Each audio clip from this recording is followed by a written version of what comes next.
my absolutely beautiful Leo friends, and welcome to your horoscope for October of 2022, where Leo, this month, first of all, it is an action-packed month. It's busy. We have got the retrogrades that are shifting direction. We've also got the eclipse that's going to be happening this month, and the combination of all of these changing and moving energies makes energy changing and moving.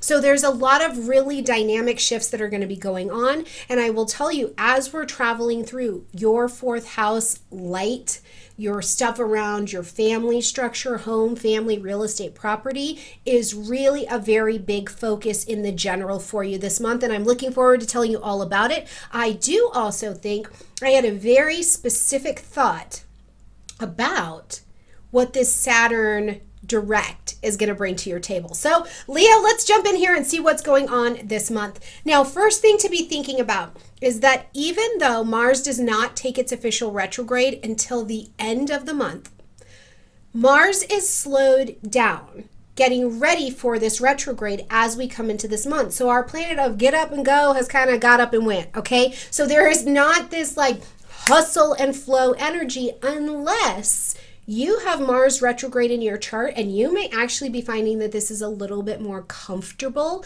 of a time for you to be moving and expressing outward. If you've got Mars retrograde in your chart, let me know in the comment section down below. I do. So whenever there is a Mars retrograde, for me, I actually get a little bit more done, but the energy is still slow, whether you have that or you don't. So I want to set our stage this month. And I also want to say that energetically, even though we're setting the stage to slow down a bit, it's not about slow down, don't make decisions. It's about re-looking at what motivates you to take that action. Why is this your strategy, and is it working? Do you genuinely desire to do that? How are you moving? These are the question of Mars. Now, one other thing that I want to share is that I do not think that it is the most fantastic time after the 30th of this month, after Mars is officially in retrograde. If you needed to file a claim, right? A brand new claim. If you wanted to take somebody to court, I don't think that these are the best times in general to do that, because with Mars heading into retrograde, even though you start the war, you might not be the victor. And that we can see through case study, case study, case study. So what that doesn't mean for you is if you've got something going on or you have to go to court that you fear. This is not a fear-based set of information. It's a let's watch, and you also have to look at your personal chart or have somebody do that so you can kind of get an idea of how to navigate, okay? All right, right at the beginning of the month as we come in, we've got Mercury coming out of retrograde. So boom, ching, we've got one planet moving out of retrograde, which is really fantastic, right? So Mercury moving out of retrograde, it's going to move direct at 24 degrees of Virgo. So first of all, it's in domicile. It's comfortable. Mercury's ready to work in full power comfortably, got its feet up in the domicile space. So you get all the power of Mercury. But it's not necessarily the power of Mercury jumping, leaping, moving forward. It's the power of Mercury on things that came to your attention around August 20th, when Mercury got to 24 degrees of Virgo and through the retrograde cycle. So really, from August 20th until today are the things that you are looking at. What was happening for you? Where were you getting organized? This is, in your second house space. So things around your money, Leo. What was going on with your money?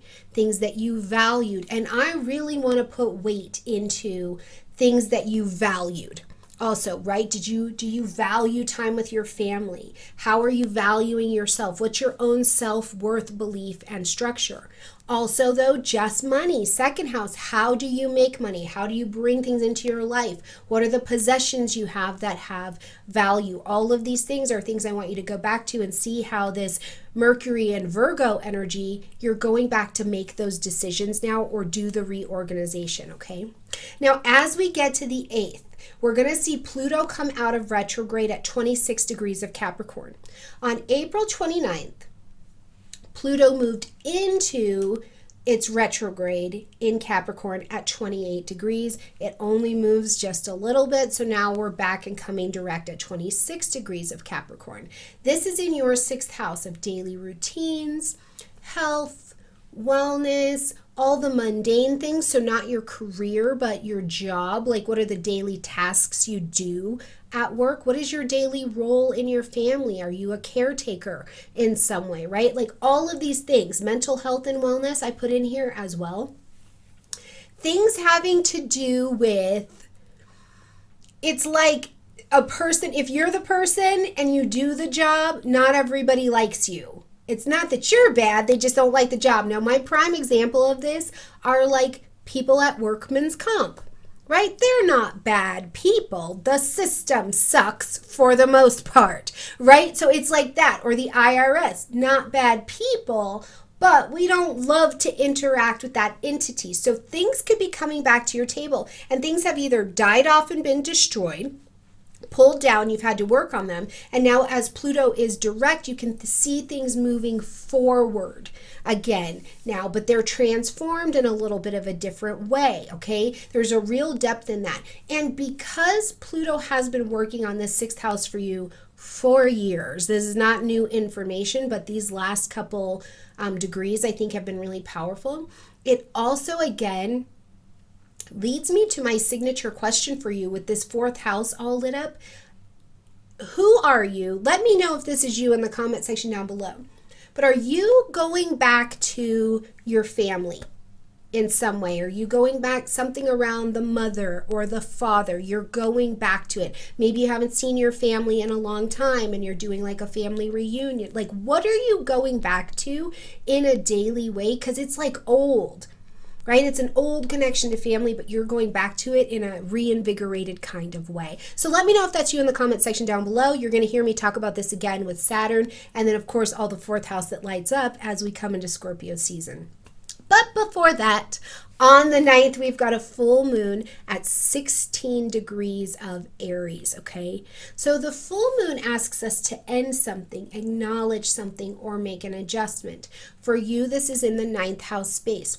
Publishing, marketing, broadcasting, legal things, higher education, teaching, travel, foreign lands, immigration, foreign languages, foreign cultures, things like that become in your sphere of expansion. And what's going on here right now is that the full moon is asking you to own your autonomy, right? Like, where in these spheres and in these areas have you had to go back and say, I need to be a little bit more independent?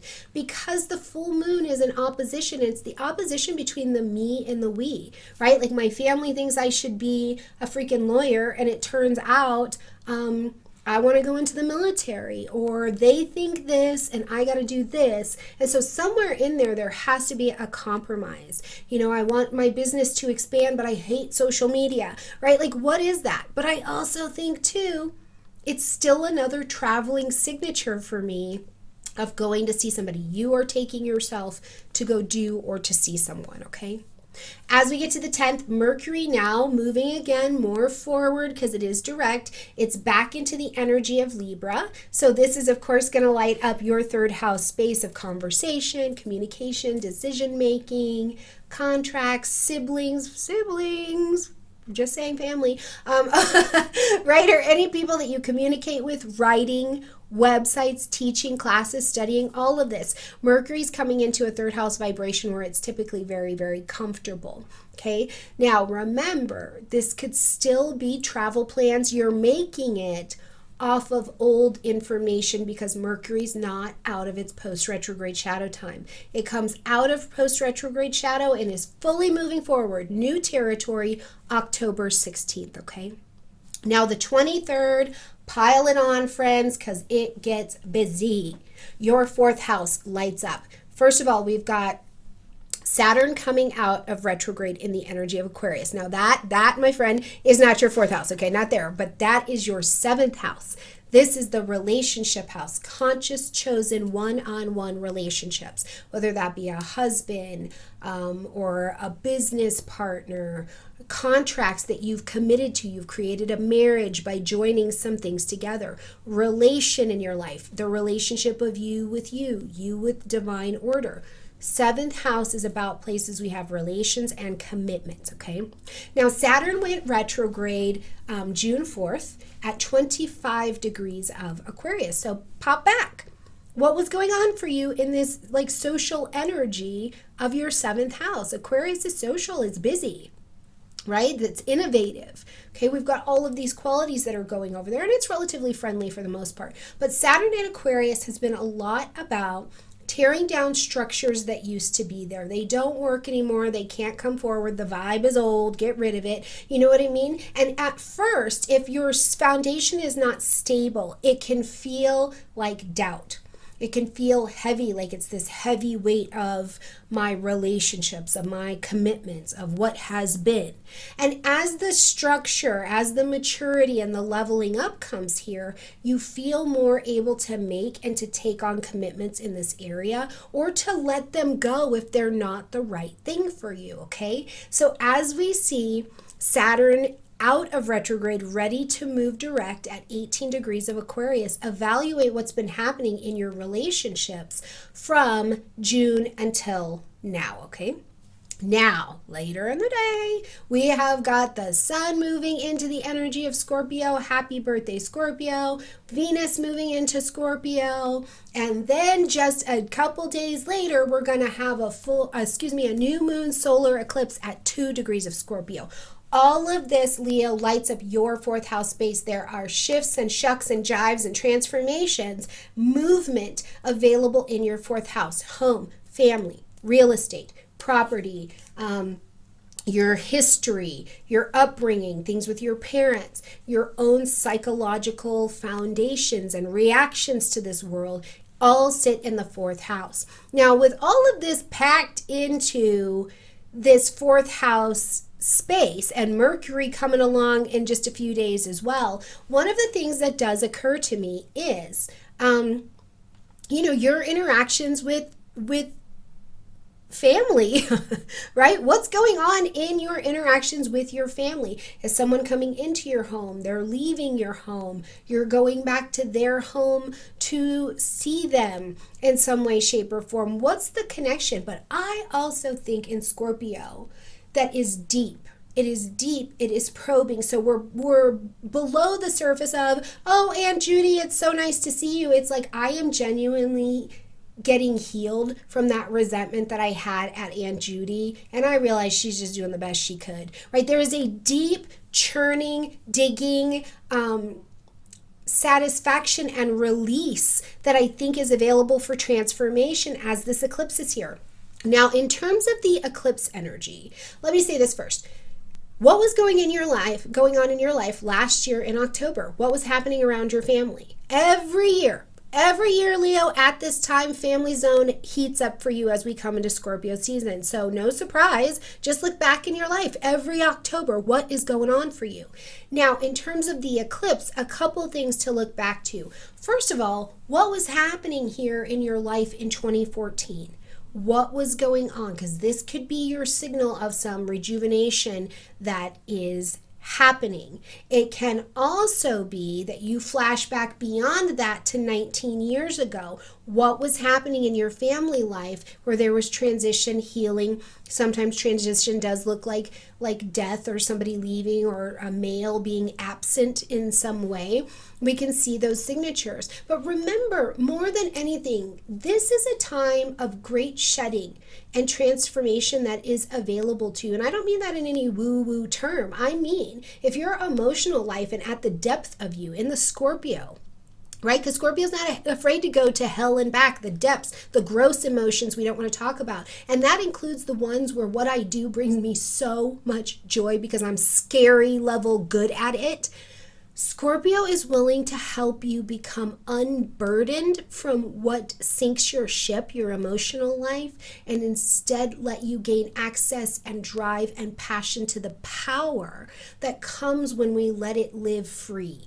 Okay, so I want you to think about that. And over this next 3 to 6 months, depending on your chart, you're going to have a little bit of revelation, I think, available here around the family zone. And some of you truly could be moving. On the 28th, we've got Jupiter sliding back into the energy of Pisces. You've been working on this area. It lights up your 8th house. So again, the 8th house, very scorpionic vibes. So again, let's just talk about your family. Where have your ideas and ideas around your family, around working with other people, around money become more compassionate, more giving, more charitable? You have a foundation of a different set of ideals in how you move through the world, right? Jupiter wants good things. It's like, yeah, let's pull in some good fortune, some positivity in this area. And maybe you haven't been able to do that before because you couldn't access the ideals that came behind it. And now you've had a chance over this last year to really work with that. And Jupiter's creeping back in to make sure that that foundation is solid for you to build on. And now it can move you forward, having placed a lot of wisdom. On the 29th, Mercury moves into the energy of Scorpio, and what I can tell you is, oh my God, it is focused. This is a focused energy. So if you have to research, you have to dig, you have to probe, you're watching for something, Mercury is focused here. So you get laser sharp focused into your your family stuff, your housing situation, your 4th house. Now Mercury's joining all of that change to help you have different sacred and informed eyes on it.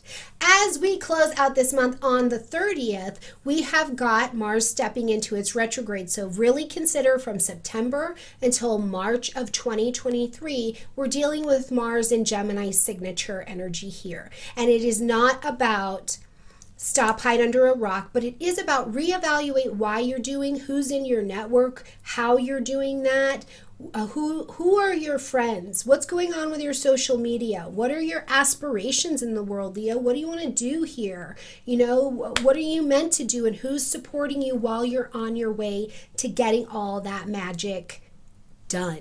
This is really going to be a key feature through the Mars energy, but again, I caution you, if you start a war, you may not be the victor. So consider that as you're moving forward in the strategy of what you're trying to execute, okay? All right, my beautiful Leo friends, I hope you have an absolutely gorgeous month. I love you a ton, and I will see you next month. Bye.